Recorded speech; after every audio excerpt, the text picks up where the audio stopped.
Hello guys and welcome back.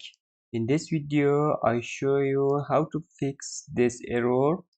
I want to delete this folder but I get this error. Let's fix it. First open this folder, copy this link,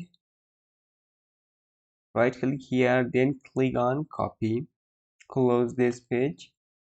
Click on Windows search. You can do it with Windows 11 or Windows 10 or any Windows. Type here cmd, open your command prompt. Type here rd /s double quotation put // question mark again // now paste your folder link here.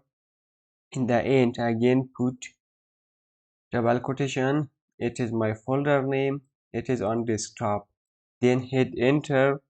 Here ask you, do you want to delete this folder? Press Y, yes.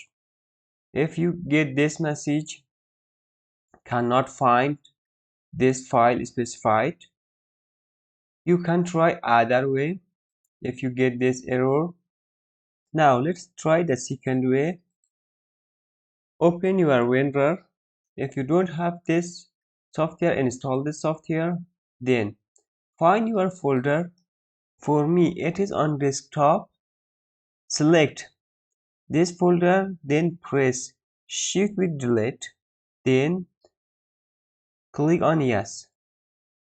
Look, we successfully delete this folder. Guys, I hope you enjoy from this video. Have a good day. See you soon.